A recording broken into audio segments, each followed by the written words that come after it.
pré-milenismo pré-tribulacionista e o pós-tribulacionista, que é a escola chamada mid-tribulacionista. Conforme indicado na imagem aí, ela faz essa síntese, né, entre as duas, entendendo que, por um aspecto, a igreja passará pela grande tribulação, ela adentrará o período da grande tribulação, mas em outro também entende que o arrebatamento é uma descrição de um fato, de um acontecimento que será literal, que de fato a igreja vivenciará. Só que ela vivenciará este evento dentro do período da grande tribulação. Logo, o arrebatamento não é um período anterior à grande tribulação. A igreja não será livrada da tribulação. Ela adentrará ao período de tribulação, será perseguida, mas por fim será arrebatada dentro do período da grande tribulação. Antes de entrarmos no cerne da questão, devo dizer que o mid-tribulacionismo é uma variante do pré-milenismo que não concorda completamente com o pré-tribulacionismo nem com o pós-tribulacionismo. Sendo assim, a soma das ideias de alguns expositores dissidentes do pós-tribulacionismo com outros dissidentes do pré-tribulacionismo resultou numa síntese que deu origem ao esquema mid-tribulacionista. Lembramos também que a nomenclatura mid não é adotada pelos seus advogados, mas pelos seus opositores, tendo em vista o seu perfil escatológico adotado.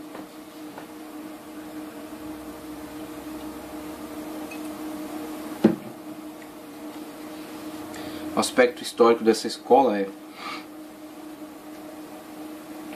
após a Segunda Guerra Mundial, em fevereiro de 1955, num breve testemunho pessoal, Harold John Ockenga criticou alguns aspectos do pré-tribulacionismo. Alguns deles incluía a vinda súbita de Jesus, a remoção do Espírito Santo na grande tribulação, a redução da importância da igreja no conceito dispensacionalista e o último reavivamento da igreja no período da grande tribulação. Mas não foi somente Harold que desconfiou de alguns aspectos dos conceitos anteriormente apreciados. Outros líderes evangélicos também fizeram suas objeções contra a posição dos pré-tribulacionistas e dos pós.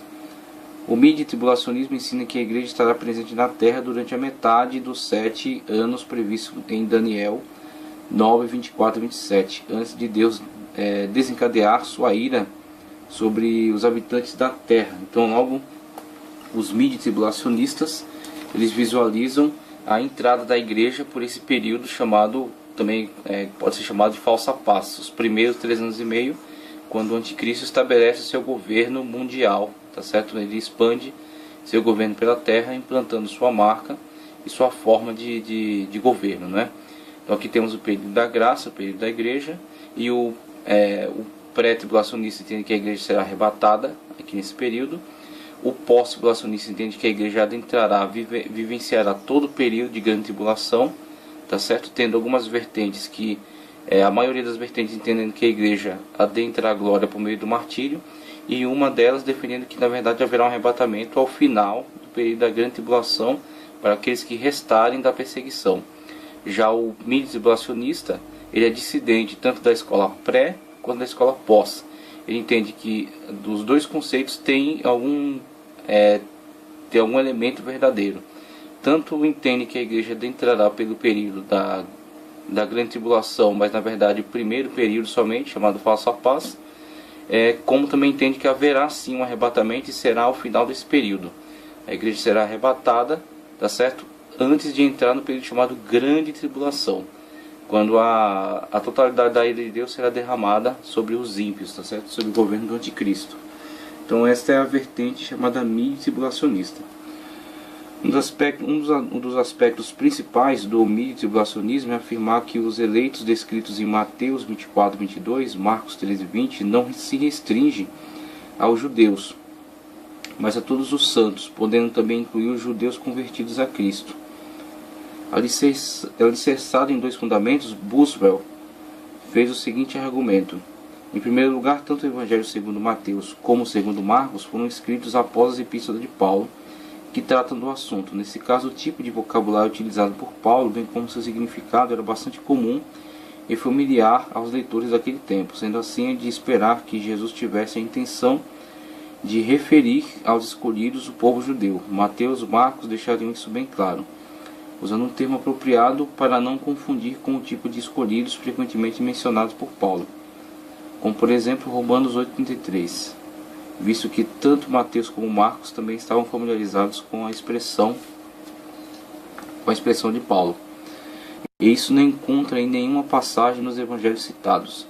Em segundo lugar, no diálogo de Jesus com os apóstolos, respondendo às suas dúvidas acerca do fim dos tempos, ele, Jesus, advertia das coisas futuras não somente aos apóstolos, mas também à igreja, que naqueles dias era representada pelos apóstolos e discípulos.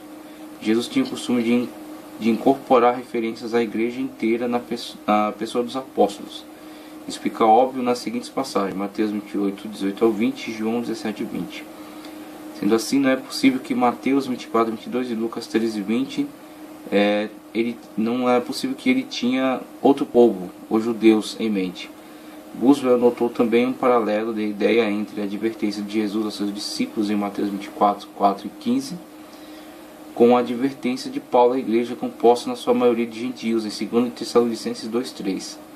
Com respeito à parábola da figueira, dita por Jesus em Mateus 24, 32 e 35, ele dizia que a figueira não figura necessariamente o povo judeu, citando Lucas 21, 9, onde além de mencionar a figueira, Jesus menciona também todas as árvores, querendo dizer com isso que a parábola não se limita apenas ao povo judeu. Um outro aspecto fundamental do mito tribulacionismo é com respeito à ira de Deus e à grande tribulação. Nesse aspecto há uma harmonia com o pós-tribulacionismo, entendendo que a igreja, apesar de estar presente na tribulação, será preservada da ira de Deus, a qual só será despejada na terra durante a segunda metade. Então, enquanto o pós-tribulacionista ele trabalha dizendo que todo período é caracterizado pela convivência entre tribulação e ira de Deus, sendo a tribulação destinada à igreja, em vista da perseguição que sofrerá do anticristo e dos seus adeptos, e a grande tribulação é exatamente o juízo de Deus derramado sobre estes ímpios e sobre os seus adeptos, e isso ocorrerá durante todo o período dos 7 anos da grande tribulação. O MID, na verdade, ele está fazendo uma distinção também entre ira de Deus e tribulação, mas a moda dispensacionalista, subdividindo o período em 3 anos e meio e 3 anos e meio, bem delineados, tá certo? O que o pós-tribulacionista não dá tanta ênfase, essa distinção tão específica de tempos e datas e a abordagem literal de todas as datas, de todos os períodos cronológicos descritos. Ele alegoriza muitos deles, mas o MID, a moda dispensacionalista, ele subdivide 3 anos e meio, 3 anos e meio, 7 anos total, especificamente, sendo os primeiros 3 anos e meio de tribulação destinado, a igreja sofrerá em vista da perseguição do anticristo e dos seus adeptos, sendo a ira de Deus derramada no segundo período, nos 3 anos e meio final, denominado grande tribulação de fato. E aí temos a fusão, sempre essa unificação entre conceitos pós-tribulacionistas e pré-tribulacionistas, que constituem essa escola, a escola chamada mid-tribulacionismo. Finalizando, temos, como vimos nesse ponto de vista, como vimos, esse ponto de vista traz muitas considerações prevalecentes, porque faz uma síntese, abordando alguns importantes aspectos defendidos pelo pré e outros defendidos pelos pós. E também sua exegese aplicada no discurso escatológico de Jesus, especialmente no que diz respeito aos escolhidos, é desenvolvida de uma maneira mais satisfatória. Apesar disso, seu comentário com respeito ao arrebatamento da igreja, ocorrer antes de Deus despejar sua ira sobre a terra, não é muito substancial, embora possa ser real. A exegese usada pelo pós-tribulacionista com respeito à ira de Deus parece ser mais verossímil. Aqui é a opinião do teólogo em respeito às conclusões a que chegaram essa escola mid-tribulacionista. É possível, mas adotar as duas escolas e tentar fundi-las, ele acaba aqui usando parte do argumento de uma e de outra. E pelo pós-tribulacionismo, muitas das vezes alegorizar simplesmente a questão do arrebatamento e ficar com a sua tese de que a igreja passará pelo período da grande tribulação total, não superará a ira de Deus, mas sim a tribulação, e essa será uma intensificação, e ela adentrará ao reino celestial pelo martírio, acaba sendo mais consistente, por defender esta argumentação de uma forma mais plena. Quando o mid-tribulacionista tenta fundir conceitos pré e pós-tribulacionista, acaba ficando um tanto artificial. E nessa mesma esteira do mito-tribulacionismo, a gente também aborda uma escola chamada arrebatamento parcial, que diz: inconformados com a variedade de opções escatológicas, alguns editores elaboraram de forma inovadora uma outra linha de interpretação no que diz respeito ao arrebatamento da igreja. Trata-se de um pequeno grupo com características bem pré-tribulacionista, mais pré-tribulacionista do que pós-tribulacionista.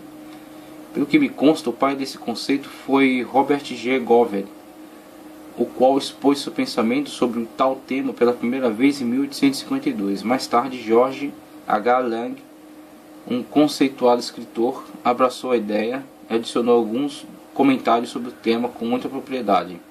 Então a doutrina diz: de acordo com esse conceito, somente os crentes fiéis serão arrebatados antes da grande tribulação.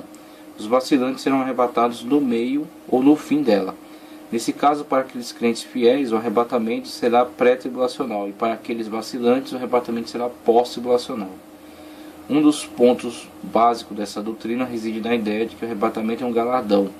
Os advogados desse sistema fazem uma observação entre a salvação e o arrebatamento. Dividem os salvos em duas categorias: os dignos de receber o galardão, a recompensa, e os indignos de serem galardoados, embora sendo salvos. Mesmo assim, a salvação é pela graça. Ela não tem nada a ver com galardão. As recompensas são gratuidades dadas àqueles que exercem uma grande fidelidade ao Senhor, e esse galardão é o próprio arrebatamento. Só recebe galardão quem é salvo, mas nem todos os salvos receberão galardão. 1 Coríntios 3, 12 ao 15. Tendo em vista que tanto Jesus como os autores do Novo Testamento se ocuparam tanto em advertir os crentes a vigiarem, mantendo uma vida de vigilância cheia do Espírito Santo, para estarem preparados para a vinda do Senhor, só podemos entender isso como um preparo para receber o galardão. Os defensores dessa interpretação se baseiam especialmente nas parábolas escatológicas de Jesus, como por exemplo a parábola das 10 virgens em Mateus 25. Eles fazem um paralelo nas palavras de Jesus que se referem aos que são levados e aos que são deixados, de Mateus 24, 40 e 41, por exemplo. Aos que receberam galardão, Mateus 24, 47, e aos que não receberam. Os que serão levados são os que receberão galardão, o arrebatamento. Os que são deixados são os que não receberão galardão, mas no fim estarão juntos. Os que forem levados chegarão primeiro, portanto participarão da festa das bodas. Os que foram deixados ficarão para a grande tribulação, e no final da grande tribulação unir-se-ão aos que foram arrebatados antes da tribulação. Então isso aqui, o arrebatamento parcial, ele cria, na verdade, uma nova etapa para o arrebatamento. Ele subdivide o arrebatamento em duas etapas. Então já temos o entendimento da velha escola pré-tribulacionista de que a vinda do Senhor é dividida em duas etapas. A primeira chamada arrebatamento da igreja, a grande colheita, que é aquilo que é previsto mediante a primícia, A primícia é colhida e a primícia é Cristo. E após a primícia vem a grande colheita. Após a grande colheita, a colheita dos chamados rabiscos, aquilo que nasce depois, e também das espigas caídas. Então temos aí a forma tipológica do arrebatamento dentro da vinda do Senhor, dentro do pré-tribulacionismo. Agora, o arrebatamento parcial cria uma nova etapa dentro da própria etapa chamada arrebatamento da igreja. Ele entende o arrebatamento se dividir em duas etapas, sendo a primeira para os merecedores e a segunda para aqueles que não foram havidos dignos do primeiro arrebatamento. Aqueles que não foram livrados da tribulação, passaram por ela, como a descrição dos pós-tribulacionistas, passaram por ela, mas sendo ao final dela, ou ao final dos 3 anos e meio, ou ao final dos 7, arrebatados em vista do sofrimento que padeceram, da purificação pela que passaram. E o mais grave dessa proposta é a abordagem com relação ao arrebatamento. O mais grave é a abordagem, porque esta abordagem leva a crer que o arrebatamento é uma recompensa em vista de algo que tenhamos feito, em vista de algo que tenhamos realizado.